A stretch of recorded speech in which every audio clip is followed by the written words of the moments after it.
I'd like to welcome everybody to the September 26, 2016 meeting of the Coolidge City Council. It's my understanding there's not going to be any invocation tonight, so let's proceed to pledge allegiance. Please join me and stand for the pledge. Pledge allegiance to the flag of the United States of America and to the republic for which it stands, one nation, under God, indivisible, with liberty and justice for all. Norma, do a roll call, please. Councilmember Gilbert Lopez. Here. Councilmember Steve Hudson. Here. Councilmember Robert Huddleston. Here. Mayor John Thompson. Here. Vice Mayor Jackie Henry. Here. Councilmember Gary Lewis. Here. And Councilmember Tatiana Murrieta. Here. Thank you. Okay. Item number 4, presentations, the monthly report by the Coolidge Youth Coalition.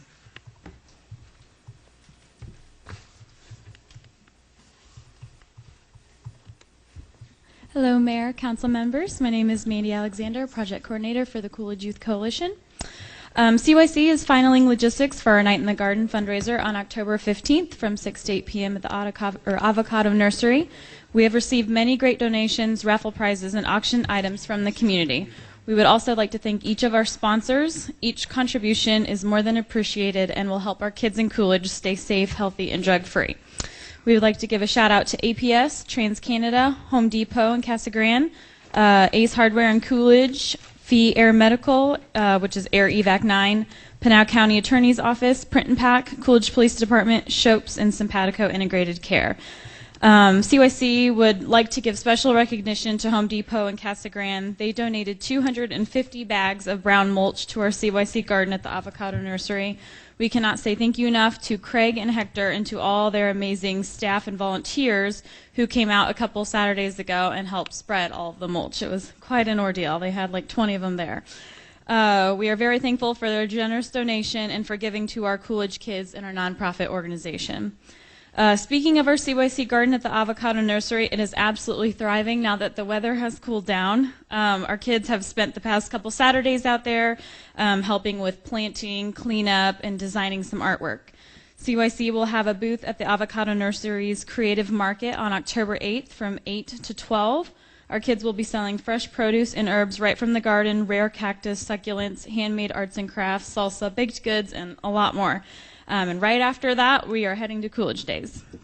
So CYC also recently met with Joey Martin, who is the base supervisor for Fee Air Medical, as I was saying, is Air Evac 9, last week for a tour of their base in Casa Grande. CYC and Air Evac 9 are teaming up to host a county-wide awareness campaign on distracted driving, including our youth council on that. So Fee Air Medical is the leading air ambulance provider across the country, providing air medical services and outreach education to local communities and leading healthcare systems. We are very excited to have this partnership and look forward to educating our community on this deadly epidemic. CYC would also just like to give a quick shout out to Deborah McEvoy and those who attended our Gong Yoga meditation in the Palms. All proceeds went right back to CYC's youth programming. We are going to be offering more yoga, workshops, astronomy, and more to the community, so just make sure to check our website and social media for updates on that. And lastly, I would like to give a shout out to Tatiana Murrieta over there for helping CYC get connected to Saguaro Correctional Center for International Gang Awareness Day. CYC participated in that on September 18th. So thank you so much, and that's my update. Any questions? Any questions? Thank you very much. Thank you. Moving to call to the public. This is the time in the meeting where you can step up and have 3 to 5 minutes to address the council on any item that you need to address us on. Please make sure and state your name and your address for the record. And I would advise that we cannot answer you, but you can talk to us and we can have the staff take care of whatever issues, get the information. So if there's anybody here that wants to address us for 5 minutes, please step forward. Good evening. Good evening. How you doing? Fine. My name's Heidi Miller. I live at 1050 North 9th Street, Buckian Court Apartments, Apartment 13. I wanted to give an update on 2 projects. I've started the Town Improvement Project. We now have 2 plants in the Blue Star Memorial in the park over there at San Carlson Park. And we also, through the efforts of me and some of the residents, we got 3 flowering plants put in at the apartment complex that we live in, and the management added 2 more. And so the recycling basically paid already for 6 plants, and the plan is as soon as we get the Blue Star Memorial finished off, we're going to work with the DAV on getting the walkway to the memorial in the center of San Carlson Park, flowers in that area. I met with Clara, the assistant principal at Imagine Schools, and they are very excited about what we're working on, and they are planning on collaborating with us on that, so I think we'll be able to start reaching our goals a lot faster. It would be helpful if Kenilworth Sports Center could designate the green barrels for recycling and the black ones for garbage. Would just make it easier as far as getting cans and plastics, and that would go for any of the parks as well. If we get the kids out there to start collecting some of this stuff, it'd be nice to have them just set aside in a container. The other thing I just wanted to do, update on Halloween for the Hungry. Imagine Schools will be collaborating on the Halloween for the Hungry food drive. The Chamber of Commerce said they would put it in their newsletter. We are going to see if we can't go around during the day to the businesses and then to the residents at night. And we also have some churches that will be having boxes at the churches for members that don't live in the city but attend the church there. So that's pretty much it. Thanks. Well, thank you. Okay. Seeing no one else approach, I guess we need to move into a public hearing for under item 5. To receive public comments on portions of land located in Section 24, Township 6 South, Range 7 East, and Section 19, Township 6 South, Range 8 East of the Gila and Salt River Basin Meridian, Pinal County, Arizona, comprising of approximately 172 acres of land, more or less, to the northwest of 11 Mile Corner and the Highway 287 intersection known as the Gin annexation. This is a public hearing. Mr. Mayor, members of the council, and members of the audience, it is a public hearing this evening in compliance with the Arizona revised statutes concerning annexation efforts by cities. We received a request by a property owner in the area asking us to consider the annexation of what we're calling the Gin annexation. This property, as you can see from the exhibit on the screen, is at the northwest corner of Highway 287 and 11 Mile Corner Road. 172 acres more or less. We can blow that up a little bit. And the basically what you have, as you remember, if you can recall this intersection, there's the old fruit stand right there on the corner, no longer selling any produce. In fact, that's all been cleaned up. There's still the rather dilapidated structure there on that property that probably should be raised given its current condition. Then you have, and that's right on the corner, that parcel 0130. The land immediately to the west of that parcel along the Highway 287 frontage is owned by a LLC who have expressed an interest in annexation.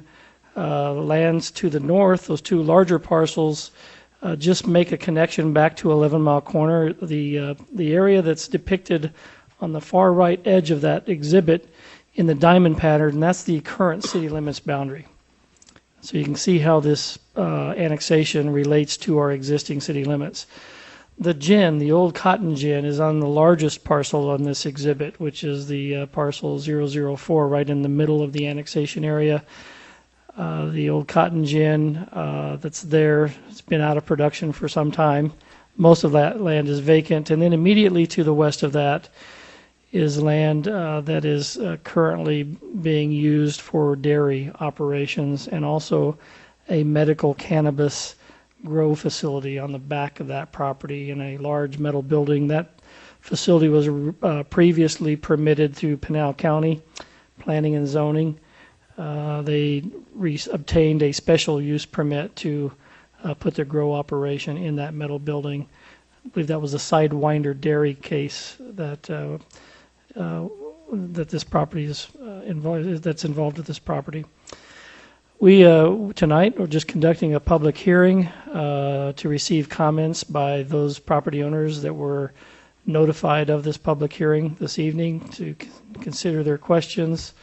If there are questions we can't answer this evening, I will certainly get back with them, but it's really to obtain information and comments from local property owners.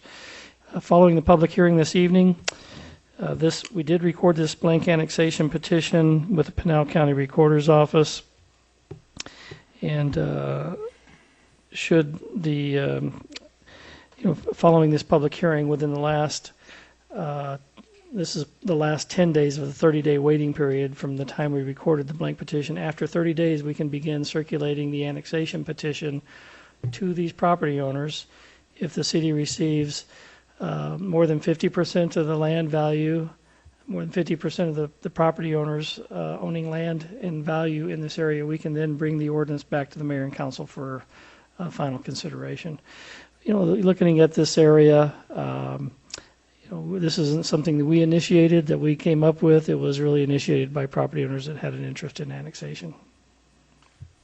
Okay, thank you, Mr. Miller. That was going to be my first question. Is we didn't solicit this; they came to us. Yes. And the second question I have is: are two of the corners at that intersection already in the Coolidge city limits? Actually, yeah. You can see on the map here the rock residential structure on the northeast corner. That's not currently inside the city limits. That was not annexed when we did the larger annexation that took us down to the utility substation across the street from the Pinal County Fairgrounds. That property is not in the city limits. That does not preclude us from annexing at this time land across the street from it. It will appear that we are creating a county island, but that property is surrounded on three sides by existing city limits, and we can annex this without annexing that property owner. We don't have to include them in the annexation. Okay, that's all I have. This is a public hearing. Does anybody have any questions they want to ask? Go ahead, Gary. So they came to us for this. So I'm assuming you've talked to the dairy and everybody, and we have more than 50%. It appears at this point in time we have sufficient property owner interest and value to move the annexation forward. We won't know that until we obtain signatures on petitions, but the appearance, at least as of today, is yes. And then my next question is, most of the other annexations we have done have been basically unpopulated, so there has really been no concern for police or fire. However, the dairy is active, if I'm not mistaken, and they have that grow facility.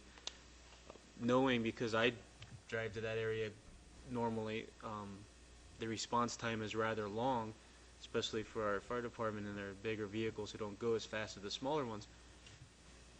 Is that, I don't know if the city has a concern or the fire chief does. I would have a concern of responding there. The response times are probably going to be 15 minutes, roughly, depending on if it's during hours. If it's after hours, I'm going to guess 20 plus minutes, which is much longer than response times in the city. So do we have any plan for that? Because if we're going to bring them in the city, I would like to adequately give them the service that they will now be paying for, or how, with their taxes and whatnot. Well, the chief is here to respond, but our city limits, technically, if something happened or if somebody pulled a permit to develop something on 11 Mile Corner Road right across the street from this annexation, we'd be responding to that property as well. I understand if it was built up, and that's why when we did the annexations before, when we spoke to our public service department heads, there was no concern because there was actually nobody there. And we figured when there is people that develop there, we'll address it when it comes. However, this annexation has something there. You're correct. So we need to adequately provide our service to them as we do to the rest of our citizens and taxpayers from the moment we annex them. And my question is, are we going to be able to do that? I don't think we will be able to. So what's our plan to make sure we can? Because if they're going to be contributing to our revenues and taxes and whatnot, they should have an adequate, or an expectation to receive adequate service just as everybody else does. So I'm curious, fire chief or police chief has ideas, or if we've even thought about that? Because this isn't blank land. Right. We have people there. No, those are good questions, and those are questions that we generally will attempt to answer to our best ability as we do the infrastructure and services plan, which is presented to the mayor and council prior to the annexation ordinance consideration by the council. And at that point is where we generally will have the various departments that are impacted by the annexation share information about their ability to serve.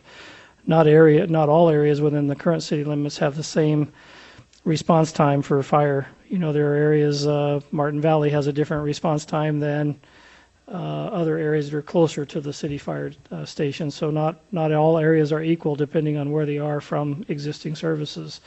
But all of that will be spelled out in the infrastructure and services plan prior to the annexation ordinance. Yeah, I'm aware of the Martin Valley thing, but there was a substation out there to cover that area, and for reasons that we had no control of, that got altered. That's still there. That facility's still there, owned by the city, and could be put into use if we. Still there, just not actively using. Not right now. Correct. I just want to make sure that concern is taken, on a priority level, since we're annexing or trying to annex an area that is occupied with the business, and with the kind of the marijuana grow facility. It's a controversial business, so they're probably more prone to protester attacks and stuff. Not that they've happened, but I would like to be able to respond adequately to a fire out there if something ever had happened. That's all I got. No, that's a good point. All good points. So those will be addressed. Yes, they will be addressed. Public- Whether it's to the satisfaction of the property owners and the council, because we obviously aren't going to build fire stations out here anytime soon or put in police stations. There are certain limitations to services in this area that you wouldn't see in other parts of the city, given where, for proximity reasons.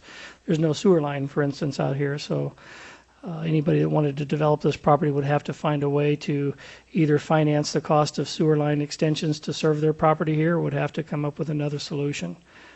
So not every property is equal, given where our existing infrastructure is located. So over here to the, on the west side of the road, those parcels, are any of them being used? Are they vacant? The larger parcels, the two that are, well, they're all vacant with the exception of the abandoned the abandoned structure on the corner. I'd like to talk to that property owner about potentially raising that building. There's no economic value in that building. It's an eyesore and probably ought to be removed. I think that Is would. that where the house is? It was looks like an old Graffiti on it, used to be a fruit graffiti all over it. They had the produce stand prices and everything all over the side. Used to be a bar. Was it a bar at one time? Then there's a house on the next one, right? South or north of that. North of that, there's an old structure again. There are two dilapidated structures. The only, should be condemned, that building. yeah, those need to be That's where that old survey. raised and cleaned up. Right. And then even the gin, the gin is kind of historic. I mean, the equipment is in the gin. It's an interesting place. In fact, Rose Roberts was actually the one that kind of talked to me about this initially and said that they would have an interest in this annexation. Then after that conversation, Tim Hansen in our office is talking to the Sidewinder Dairy, and they expressed an interest. And so, in fact, at the Planning and Zoning Commission meeting, which is coming up this next month, we do have on the agenda consideration by the Planning and Zoning Commission to consider a conditional use permit for the medical cannabis facility. Even though it's not in the city, the consideration of that facility would be conditioned upon the annexation. Obviously, we don't have any zoning jurisdiction out there until after the annexation becomes effective, but they wouldn't really be interested in annexing into the city if we weren't really willing to consider what the county has already approved. It's a use that's there. It was approved by the county. I really don't know how, if it were annexed, we could say you can't do that because it's a use that was permitted by the county anyway. So We already have a facility in our city limits. Yeah, we do. for that. yeah, and when it comes to medical cannabis, there's some, obviously there are a lot of benefits to medical cannabis. I don't know what how the law might change on the recreational use of marijuana in the state, but I did attend some pretty interesting sessions at the league conference that provided some insight on what might happen. But this is just public hearing to receive input from those that might be impacted within this annexation tonight. And Mr. Miller, just clarification, the dairy did say they're interested, right? Yes, they did. So they've expressed that. The dairy, and they're the same as the cannabis. They own the grow facility too, so, yeah. Thank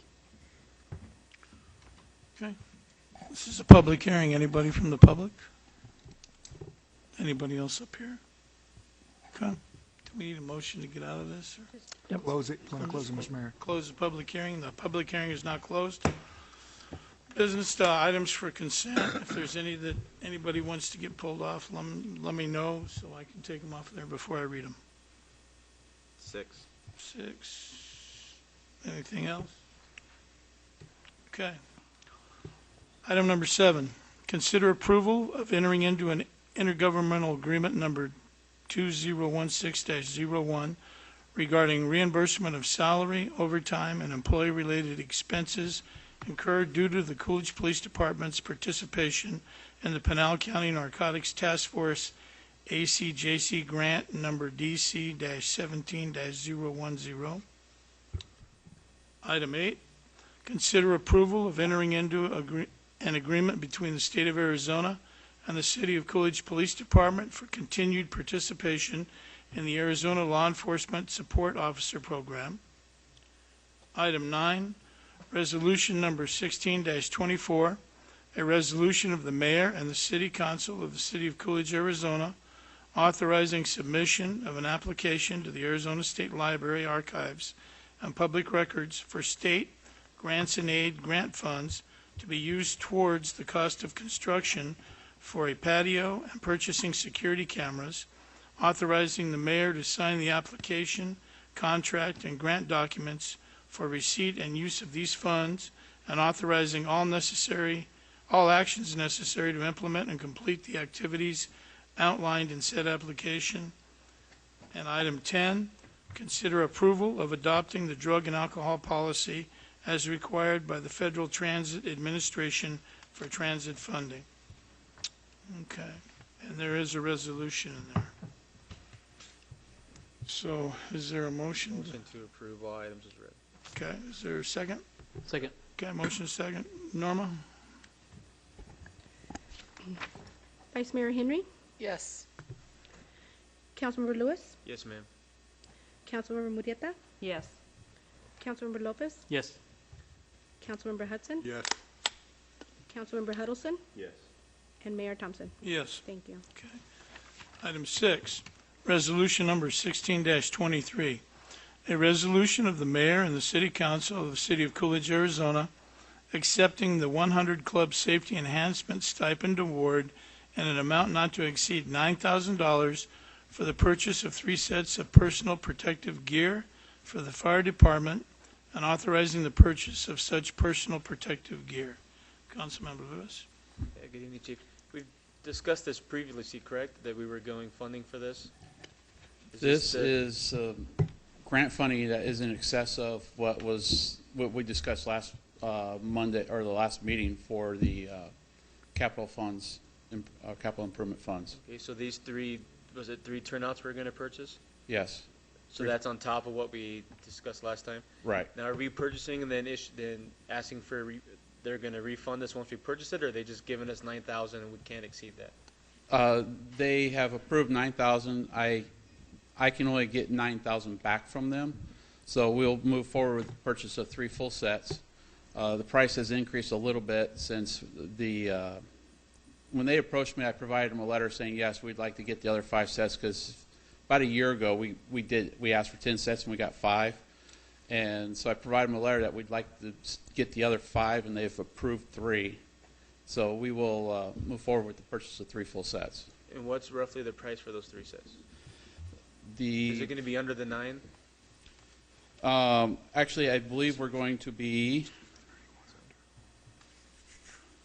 Isn't it a little bit over, Chief? Or no? yeah, we're going to Yeah. be over by about, I was trying to say, I thought I wrote it down here. I think we're going to be over by like $300. Okay, and we cover that, no problem. I can cover that out of the capital. Perfect, all right. The only reason why I pulled, I just wanted to make sure this was something on top of what we discussed. I didn't want to see if we were replacing what we already talked about with this, I want to make sure we were No, actually going no. to get This more this than what this allows us to get 3 additional sets this year on top of what we we're already- budgeted. Okay, perfect. Sounds good. That's all I got. Okay, thank you, sir. Chief, this is going to give us, you wanted 10, you said initially, what, 5 and 5? What's this going to give us, 8? Yeah, this will give us 8 out of the 10 that I asked the 100 Club for about a year and a half ago. And then we're going to buy the other 2, correct? Yeah, we'll be buying additional sets. I'm trying to replace, like we discussed last time, anywhere from like 5 to 7 or 8 sets every year or so that we never get hit with needing to replace 30-plus sets of turnouts at one time. Yeah, perfect. Thank you, sir. Anybody else?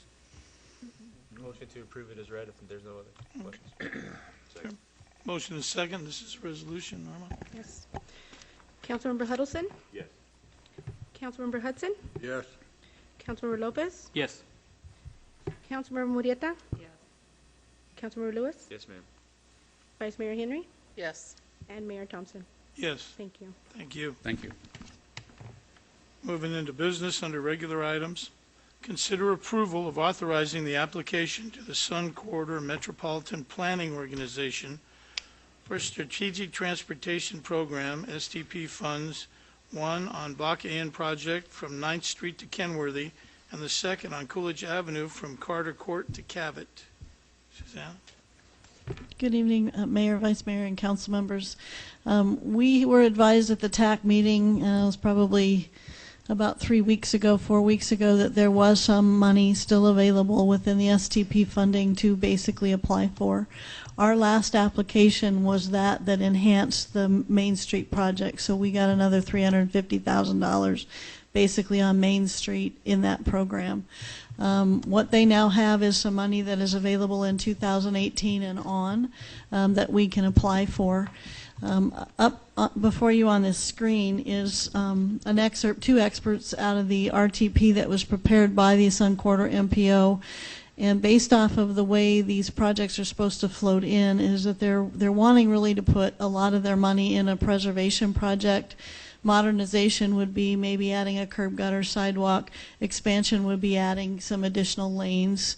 But really the RTP was set up to say when we evaluate these projects, we really want to look towards the preservation. And I think the reason of preservation was brought to the TAC and ultimately adopted by the Executive Committee of Sun Corridor was that the amount of money that they get annually, which is a little over $500,000, isn't going to be spent very well on an expansion project. It's probably going to take a lot. And an example, the Main Street project is around 2.1, and we really aren't doing anything other than modernizing it. So preservation, we thought we could get more miles of projects done that was in need of the region, and so it was concentrating there. They did do a evaluation process, which included that, which is in the box on the right. Infrastructure conditions, so the poorer the road, the more points you get. You get about 20 points off of that. Safety, you can get up to 20 points. Vehicle mobility on a regional basis, is there a direct tie to I-10, I-8, or a state highway? Is there vehicle mobility as it relates to some of the RISRAM projects that were listed and adopted by the Pinal County area? Does it have bicycle, pedestrian, or transit affiliation? Gets 10 points. Is there some economic vitality? Is it getting some employment based touch to it? And last, environmental protection of 10. So the total amount of points that we could get is 100 if we go after an application. So availability is in fiscal year 2018. They have about $250,000, and then it kind of goes with some leftover for some years that are already programmed. And so in 2022 is when they start getting the full amount of programming. And their request went from 2018 to 2025. So those are the numbers that we're dealing with. And I'm looking to basically get the design monies in fiscal year 2018. We would then probably try to do construction towards the end of 2020 or 21 if we were successful at that. And we would ask that the Sun Corridor MPO borrow money and pay it back in future years. And that's a pretty standard operating with the Sun Corridor MPO or with any of these STP projects, is that they try to program a little bit ahead, do some borrowing, and then they pay back in future years. What often happens is additional money will come to the table, and if your project is designed and ready to go, you can capture that money ahead. And so that's kind of the way they play these dollar amounts. So I pulled back into that program that we've been talking about for about a year now and looked at the different projects that we have that would probably be most beneficial. And I didn't just look at reconstruction projects. And in here you will see that we had Kenworthy Road, which is from the industrial park down to Martin. It's that dirt road piece that's down there. That has always been intended, I think, to be paid for by impact fees and enlarged based off of impact fees. We have Vakian Road from 9th Street to Northern. The pavement up there is in need of having some work done on it, and since I've been here, I think every year we've had 3 or 4 or 5 phone calls, especially from the school kids as well as parents, saying there's no way for us to get to Imagine Schools from the Coto Ranch area or east of 9th Street. We can get to 9th Street on a sidewalk, but from there is nothing on Vakian to do that. And then as you get down towards Heartland, it really is unpaved I mean, it is paved on both sides, but there's some enlargement of the roadway that needs to happen past Kenworthy. On Northern Avenue, as you know, we just finished that. We do have design completed already at this point in time, not at the federal level, but we do have a design completed to add some additional lane width and curb gutter and sidewalk on that stretch, so that there is that pass from 9th Street all the way to Kenworthy, which we now currently have a pathway put in, and then I think some simpatico money to start building that sidewalk already. Central Avenue, let me see what else I got here. Coolidge Avenue, 9th Street to Skousen again, from West School at 9th Street, going all the way to Cabot and into Heartland. Again, there is no hardened curb gutter or sidewalk in that stretch, so this would be to put that together. Central Avenue, we're missing sidewalks as well across the railroad tracks, and we were successful in getting at least a scoping project to address how that could happen and what funds would be available for that. Potentially some railroad funds may be available for that, as well as Vakian up north from Main Street all the way over to, I think, Washington. And then we obviously have Main Street from Central to Pinkley, which is pretty much already done. So these were projects that I've been talking about are kind of infill. They're ones that we kind of know that development isn't going to come quickly, but we have kids that need to use this to get to school or people that are needing to walk from point A to point B. We also have the arterial maintenance system, and these roads too could also apply for that. And we looked at putting rubber chip seal on those. There is about 48 miles of that road. We have been doing that on an annual basis. We've done somewhere around 2 miles of rubber chip seal, and again, that is a need, and it is a place that we can also spend this money. I'm afraid that a rubber chip seal would not be approved through the federal process. They'd want us to do mill and fill, so we're probably looking at a higher increase on those roads than I think we need to do right now. And the majority of these roads, if you look at them, eventually we'll have some development adjacent to them on both sides. Right now they're in fairly decent shape to get people from point A to point B, but eventually would need to be upgraded to 4 or 6 lane roads as arterials. From that, I suggested 2 projects, one on Vakian Road, which is that 9th Street to Kenworthy on the north side. It would allow us to get sidewalk on that north side so that people get to Imagine, and also all the way over to Heartland. So they would either tie from Heartland or they would tie from east of there off of 9th Street. It would include pavement preservation, where we did a 3-inch mill and fill on the existing lanes that are there. We do some modernization, adding the curb gutter and sidewalk, and to fill in some lanes, we've got a couple lanes that we need to fill in there. Cost on that is about $805,000 to do that piece. Coolidge Avenue, same kind of thing. We would go from Carter Court, which is just west of 9th Street, I believe, in front of McClellan Meadows, and then it would go all the way to Cabot to give access on the south side to get on sidewalk all the way up to Cabot and or across the street to Heartland. Again, that project is about $950,000. There's nothing that precludes us from applying for more than one project here. So what I did is I went through and tried to evaluate these based off of what I think the expected points are. What you're going to see is that the Vakian stretch is going to get about 62 points, whereas the Coolidge stretch would get 77 points. And so I guess tonight I'm just looking at two things: is, you know, which if any would you like to apply for, or do you want to do something else besides these two projects? So I'm good with the Vacayan stretch. Can any of this be used for what we're currently talking about with our financing options? Or is this something that has to be totally different from that? most of our financing options are going to be spent on the local roadways. This money has to be spent on an arterial, a high-end collector, which is what Northern Vakian and Coolidge Avenue are. And so right now I don't have those in an immediate need because they aren't some of our worst roads. So our financing is really looking towards doing some of the local roads instead of these arterials, because I can't even get any grants for those local roads. All right, so this has nothing to do with the roads we talked about earlier tonight. Correct. But it is in that 14.5 million that I talked about. The overall, these roads are included in that 14.5 million. So I'd like to get as much grant money as we can, and I would use impact fees on both of these. That could be applied. It is in our IIP for our impact fees as a match to both of these projects. So it wouldn't also come out of HERF or Pinal County road tax as the rest of our road work does.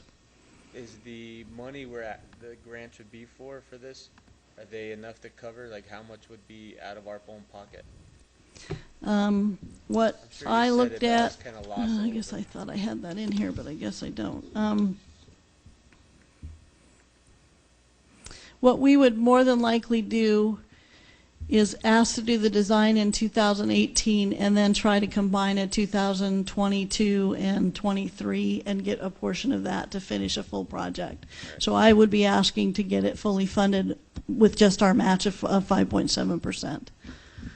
So this is a multi-year thing. This isn't Yeah. going to happen. Yeah, and it takes almost 3 years to get through the process when you get this into the system. So they will not probably let us even start working on this project until mid-year next year.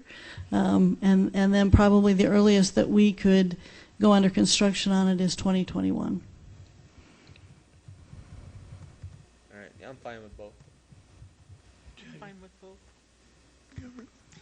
Yeah, I mean, I like both, but I think there's more pedestrian traffic on Vacayan because of school. I drive both a lot. I see a lot of kids walking in the Vacayan's street worse. trying to get to school. Steve?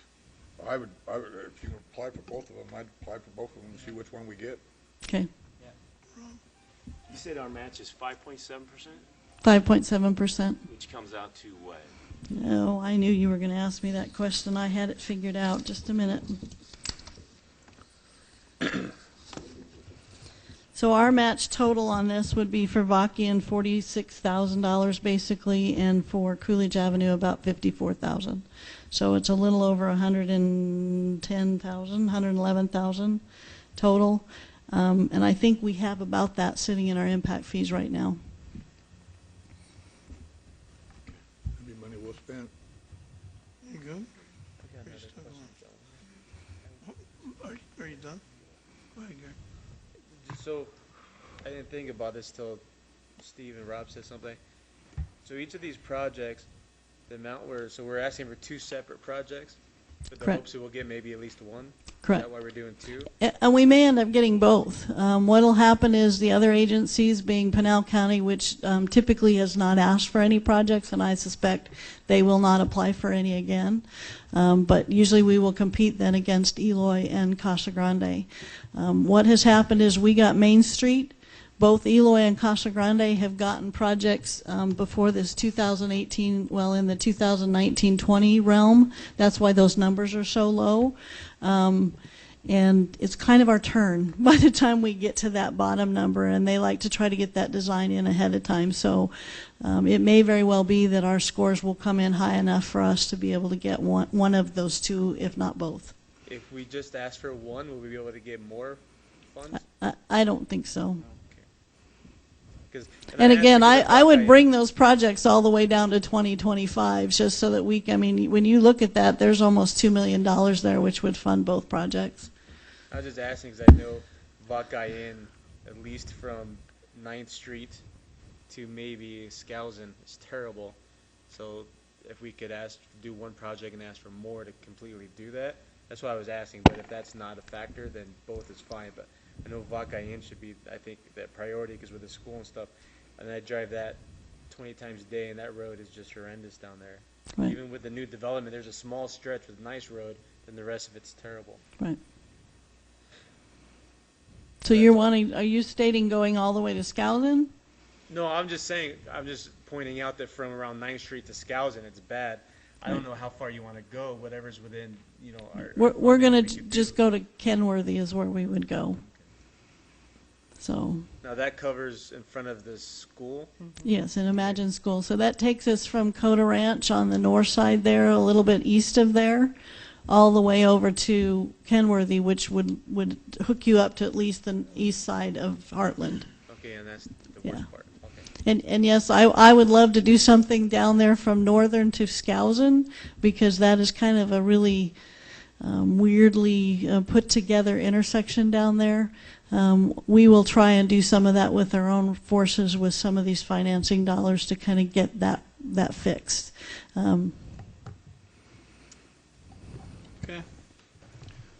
Well, I can tell you, as we go to these meetings as chairman of the Sun Quarter MPO, I can tell you that the money moves around fast and furious, and I think we should apply for both of them. Because I don't know who's going to not finish a project or who's going to turn stuff in. I see Eloy just turned some money back. Right. There's different things that happen, so. I mean, if I had my rathers, Buckane's probably got more traffic, but I think we should go for both of them. I don't think it's going to hurt us if we do. No. And they may ask me for priorities, and I will go ahead and make Vakian the priority out of the two. Okay. Anybody have anything else? All right. Motion to approve if there's no further. Is there a second? Second. All right, motion and second, all in favor? Aye. Opposed? Okay, thank you. Thank you. Item 12, consider approval of the claims for the month of August 2016. Does anybody have any issues with any of the claims? No. Motion to pay the bills if there's no discussion. Second. Okay, motion is second, all in favor? Aye. Opposed? Thank you. Report from the mayor and the council and city manager. This time we'll start with Councilmember Murrieta. I don't have anything. Councilmember Lewis? 2 weeks ago, I think on the 15th, I attended a meeting that the citizens put together for starting block watches in Heartland due to the increased criminal activity. It was a fairly decent turnout. I would like to commend Mr. Tom Self and his sister Kristen Self for organizing it, and I forget the name of the family that hosted it at their property.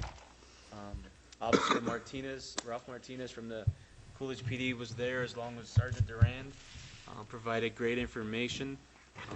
I won't be attending any more of those, but the citizens are on the right track in getting our community safe. Good. And they have good intentions. We just had to kind of reel them in as far as the difference between intervention and prevention, because a lot of people like to intervene when they should focus on preventing for safety reasons. But it is good, so hopefully they get started and successful, and they can bleed over to other communities. But I know that area is having some issues right now with vehicle thefts and people stealing from the cars. So, just returned back from Seattle.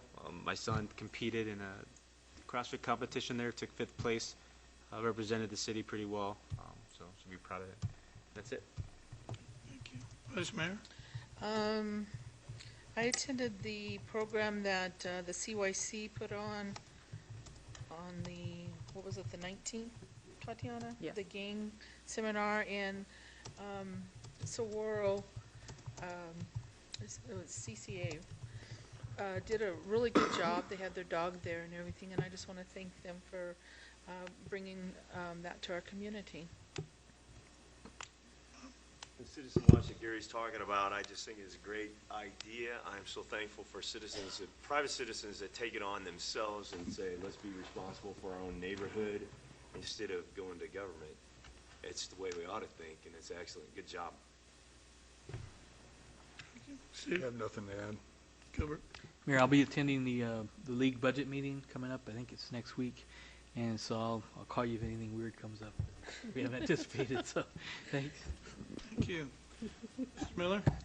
Let's keep it really brief. We have our airport fly-in starting again this Saturday, and I encourage you to come out. The airport's looking really good. We've got a lot of the area mowed and the apron cleaned off, and we're expecting some really nice weather and a good event. I think on our AWAS, remember the day we had Steve Kelly talk about our AWAS number? We're going to try to record a welcome to all fly-in participants to be safe as they're flying in, given the nature of that event, and promote that pretty heavy. So, 8 o'clock, right? yeah, I think 8 o'clock is generally, if you want to get breakfast before the lines hit, you better get there pretty early. So, I really don't have anything other than that. Mr. Mayor, we do have the... No, Gilbert's not, you're not cooking, are you? You got your thermometer this time? Yeah, get a thermometer. I should mention that we've, obviously been planning the Veterans Parade, with the chamber as well as Oscar Rodriguez, yeah, and several others. We're working on that. We have the November Blues Festival, coming up. Main Street Blues Festival the council considered, as well as the Centennial Arts and Music Festival. So a lot of good things coming up. You get it in your weekly memo. Be sure and look at that. I won't go over all the details of that memo, but take a look at it. Make sure you put those items on your agenda that you can attend. Is that it? That's it. Thank you. I don't have much. I've attended a couple of Sun Quarter MPO meetings or phone conversations. Other than that, not much. Wednesday, we're going to the CAG meeting in Apache Junction, and that's pretty much it, other than meeting with the public in my office and those items. Yeah, Coolidge Days. She left. Coolidge Days, sorry. Coolidge Days as well. Coming up. Next weekend. CEDC tomorrow.